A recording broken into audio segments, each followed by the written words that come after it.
Even eating one meal a day is not much.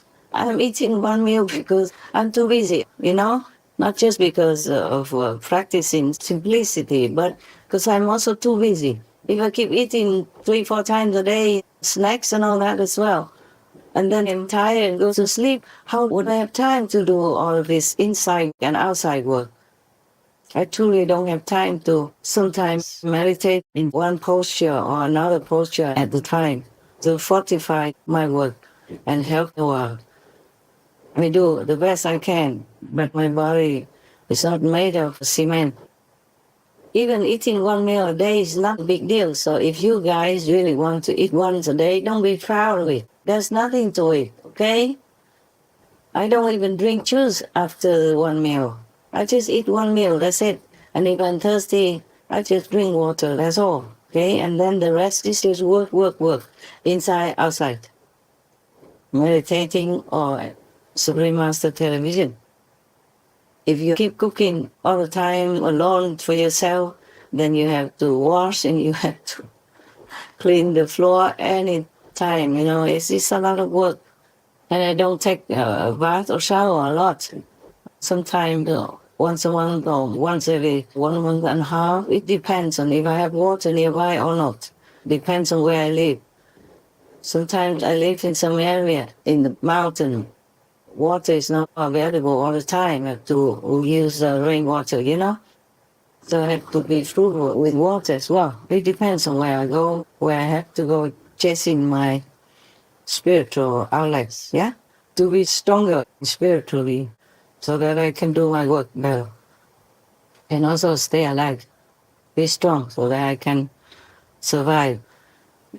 Eating once a day is doable. It's doable. I do it, so I know it's doable. And you don't even have to be a monk to do that.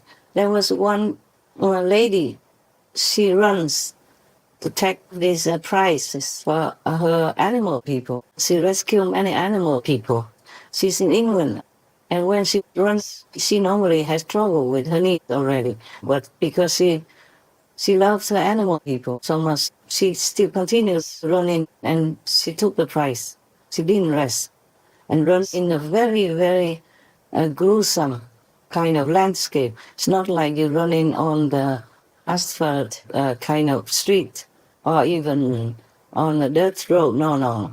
They climb hills, mountains, deserts, and whatever, very rough terrain, even for normal people. It was very, very challenging, not to talk about a woman who already has some injury in her knee.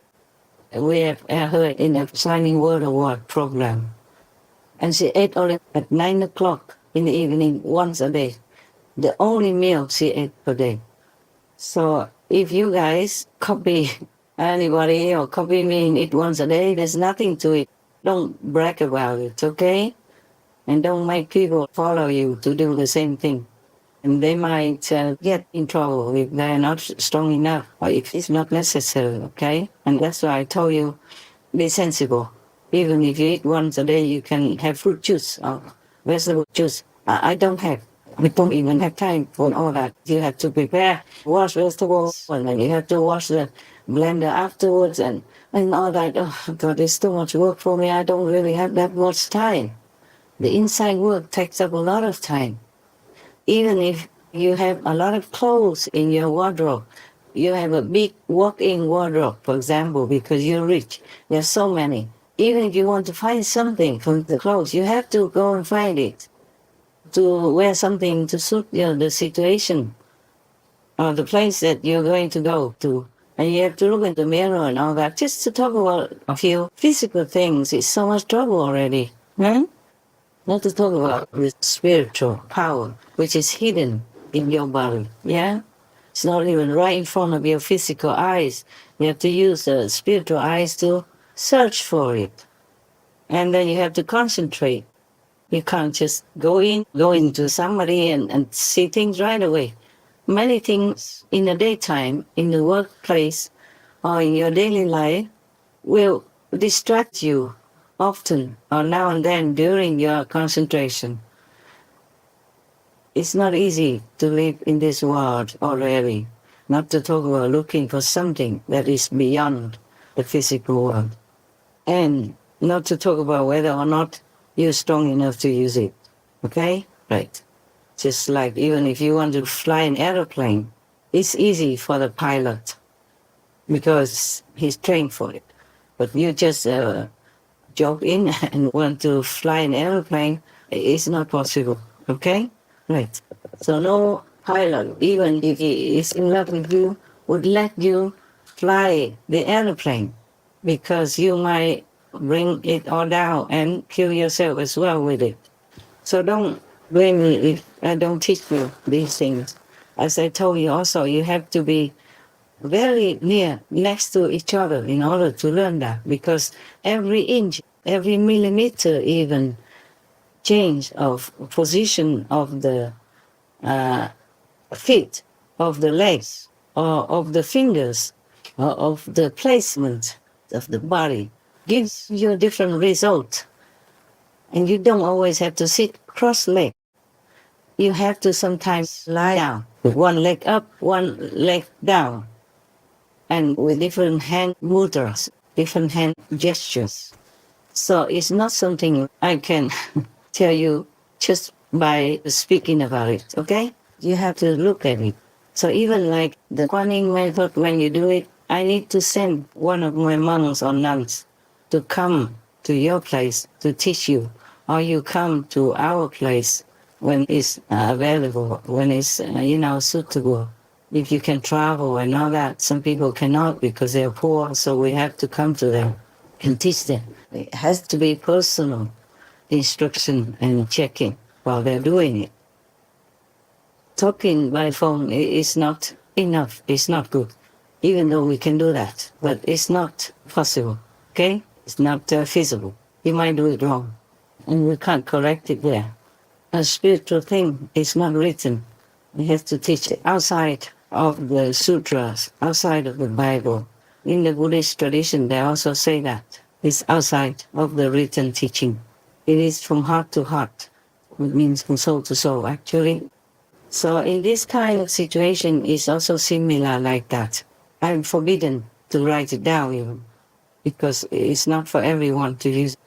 And if you just eat once a day and wear some tattered clothes or pick up some second-hand, fourth-hand clothes on the street to wear, it's also nothing.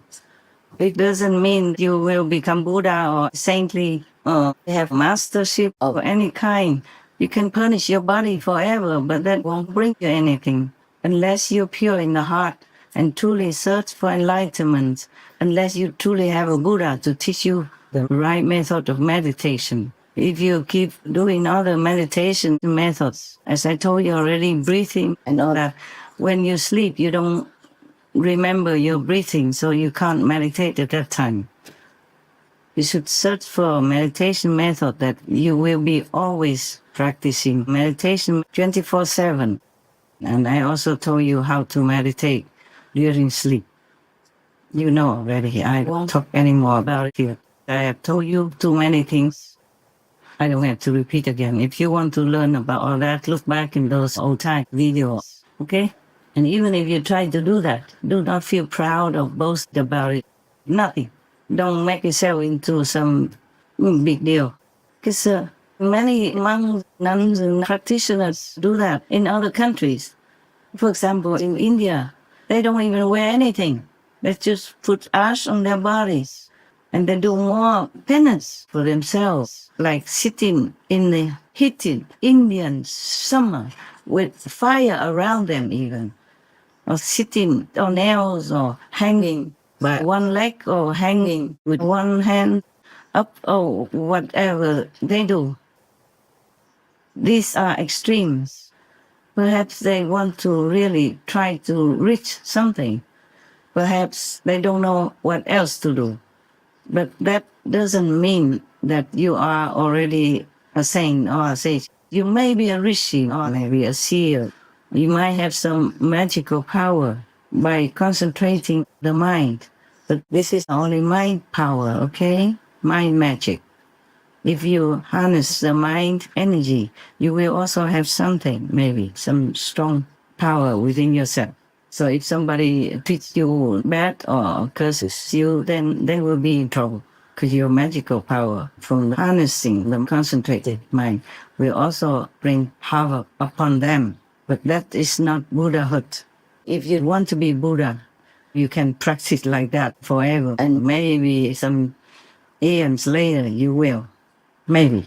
But for the real method of reaching enlightenment and liberation in one lifetime, you have to see the light. You have to hear the Buddha's teaching.